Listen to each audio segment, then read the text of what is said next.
Hello!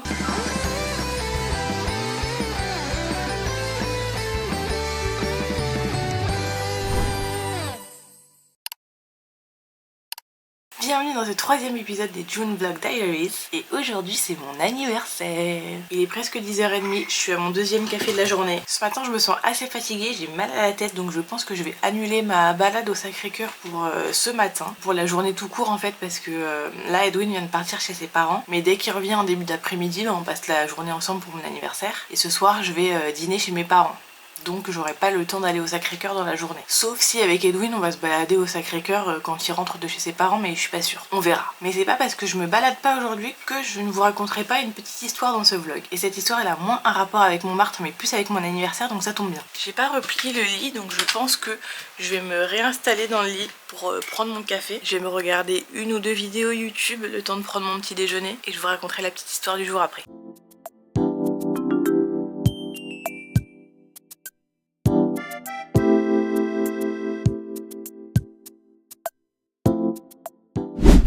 Je vous ai complètement abandonné, je plaide coupable. Il est 14h30, je vous avais dit que je vous raconterais quand même une petite histoire et je vais le faire. Il faut savoir qu'aujourd'hui c'est pas uniquement mon anniversaire à moi évidemment, mais c'est l'anniversaire quand même de pas mal de gens un peu stylés. On a par exemple Solène, la meilleure amie de Léna Situation, on a Désiré Doué, il y a aussi Raphaël Nadal qui est né le 3 juin, et il y a une personne aussi qui est née un 3 juin et qui aurait eu 120 ans si elle avait été encore de ce monde aujourd'hui, c'est Joséphine Baker. Je suis une très grande fan de Paris pendant les années folles, donc j'avoue que quand j'ai découvert que Joséphine Baker avait la même date de naissance que moi, enfin en tout cas le 3 juin parce qu'on n'est pas du tout nés la même année, ou alors je cache bien le fait que j'ai 120 ans, mais j'étais encore plus fan d'elle quand j'ai découvert sa date de naissance. Elle est donc née le 3 juin 1906 à Saint-Louis dans le Missouri, et elle est née pendant la période de ségrégation raciale aux États-Unis. Sa mère était lavandière et son père apparemment était musicien, mais elle n'a pas grandi avec lui puisqu'il a abandonné sa famille. Elle a grandi dans la pauvreté et à 8 ans, elle travaillait comme domestique. Mais en grandissant, elle va commencer à danser dans la rue pour se faire un petit peu d'argent et elle va intégrer des troupes de spectacles itinérants. Et à l'âge de 19 ans, en 1925, elle va prendre un bateau pour Paris. Et elle arrive en plein Paris des années folles. Les gens, ils ont qu'une envie, c'est de vivre, de danser, de chanter, de faire la fête. Il y a le jazz américain qui commence à arriver en Europe aussi. Donc Joséphine, elle arrive à Paris dans son élément. Et là, c'est le succès immédiat, les gens ils sont fans d'elle, elle apporte quelque chose de nouveau, elle danse avec énergie, elle est charismatique, enfin bref, ça plaît quoi. Et d'ailleurs si vous la connaissez peut-être pour sa ceinture en banane. En tout cas Joséphine, elle revit parce qu'elle se rend compte qu'elle peut faire tout un tas de choses qui ne lui sont pas interdites parce qu'elle a la peau noire. Quand la Seconde Guerre mondiale commence, Joséphine Baker va s'engager dans la résistance française. Elle transporte des messages secrets dans ses partitions, elle profite de faire des tournées à l'étranger pour collecter des informations quoi. Elle sera même lieutenant dans l'armée de l'air française. Et à la Libération, elle va recevoir la médaille de la résistance et la Légion d'honneur de la part du général de Gaulle. Par exemple, aux États-Unis, elle va refuser de se produire dans des spectacles, enfin dans des salles où ils appliquent la ségrégation raciale. En 63, elle va participer et elle va même prendre la parole à la marche sur Washington pour l'emploi et la liberté. Aux côtés de Martin Luther King. Désolée, le nom de la marche, je l'ai pas retenu en entier, j'étais obligée de le dire.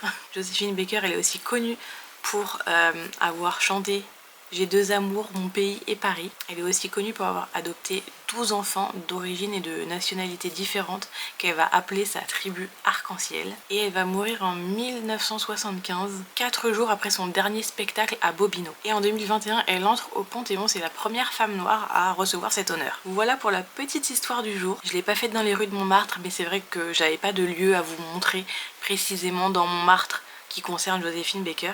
Donc voilà, comme ça me permet de vous raconter aussi des petites histoires même quand je sors pas dans Montmartre. Sinon aujourd'hui, comme vous pouvez le voir, j'ai sorti mon t-shirt 1994 pour marquer le coup. Puis j'ai fait un petit effort au niveau du maquillage et des bijoux. Edwin est sur la route du retour là, donc je l'attends. Je sais pas trop ce qu'on va faire avant d'aller chez mes parents. Bon, en attendant, je vais faire du montage pour pas trop perdre le fil.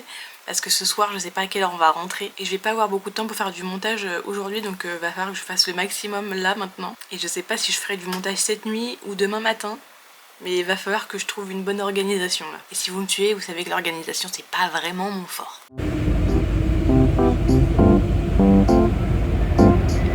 Il veut pas que je regarde dans le sac.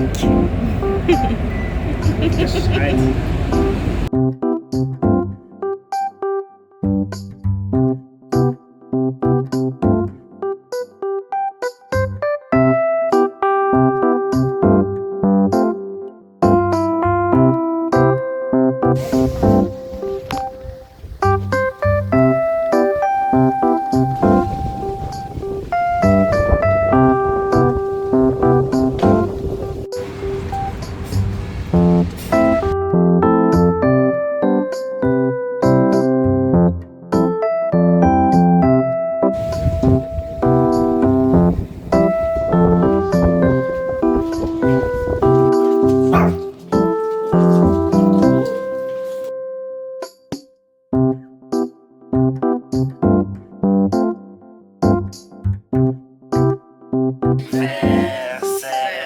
Aurélia. Joyeux anniversaire. Oui.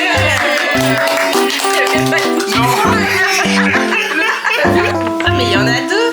Oui, ma mère elle en a rajouté un.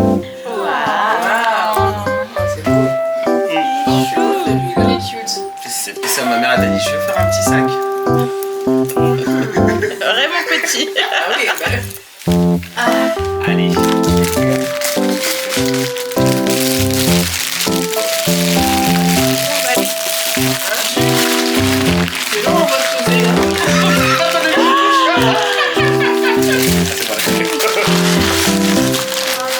Oui.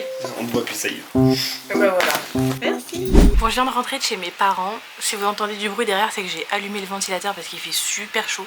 J'ai filmé au moment de l'ouverture des cadeaux, mais vraiment je regardais pas la caméra, donc je ne sais pas si ça a bien filmé tout ce que j'ai eu. Donc je vais vous montrer un petit peu. Alors je l'ai déjà utilisé et rempli, mais j'ai eu ce petit sac Kabaya trop mignon. Je l'avais mis dans ma wishlist sur Instagram. Franchement il est trop bien, il est pas trop grand, mais il y a plein de poches partout dans ce sac. L'ouverture elle est hyper grande. Bah, comme les sacs à dos Kabaya en fait, c'est le même principe, c'est une ouverture comme ça rigide et la pochette devant elle est interchangeable. Il y a aussi une bandoulière que j'ai pas encore accrochée, mais le sac est trop bien. Ma caméra rentre parfaitement dedans et ouais, je l'adore. J'ai aussi eu un petit sac comme ça, pareil la bandoulière est à l'intérieur, je l'ai pas accroché, mais en vrai il est tout simple, il est mimi. En plus même si les téléphones sont de plus en plus grands, l'avantage c'est que moi j'ai un téléphone pliable donc il rentre dedans c'est sûr. Mais ça c'est vraiment si je sors faire des courses ou je vais pas aller à Disney avec un sac comme ça par exemple. Et le dernier cadeau, bah en fait vous êtes dessus parce que j'ai posé ma caméra dessus, c'est la Switch 2, je suis trop contente, avec le jeu Pocopia. Parce que c'est une exclue Switch 2, on peut pas l'avoir sur la Switch 1. Je suis trop contente. Après, je vais essayer de pas trop jouer dessus ce mois-ci, parce que sinon vous aurez pas de vlog tous les jours ce mois-ci, hein, je vous le dis. Ou alors les vlogs vont sortir en retard, mais si je commence à jouer, je vais arrêter de filmer, c'est sûr.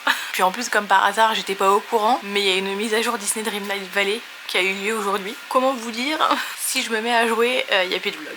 Voilà. De toute façon je crois qu'il faut une carte mémoire spéciale pour la Switch 2, donc comme je l'ai pas pour l'instant, problème réglé, je vais pas passer ma journée dessus demain.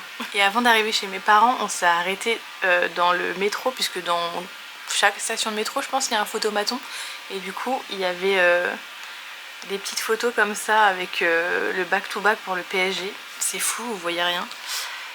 Donc c'est dans ce sens là, back-to-back. Là il y a l'étoile de la Ligue des Champions avec les dates auxquelles on a gagné, donc 2025-2026. Mais je crois que vous n'avez pas vu grand chose. Bon, Hera et Luna sont en train de se battre, au cas où. Pas d'inquiétude. Mais je crois que vous voyez pas grand chose parce que la caméra ne fait pas le focus. Ah si, c'est bon. Ouais, pas trop. Bref, je vais arrêter le vlog ici, je suis désolée, je crois que j'ai pas beaucoup filmé aujourd'hui. En même temps c'était un jour spécial et c'est un petit peu compliqué de filmer dans des journées comme ça, où c'est ton anniversaire ou tout autre événement. Parce que du coup j'ai un peu profité de ma journée quand même. J'espère malgré tout que ce vlog vous aura plu. Je vous retrouve demain pour l'épisode numéro 4 des June Vlog Diaries. Et je vous fais des gros bisous. Ciao!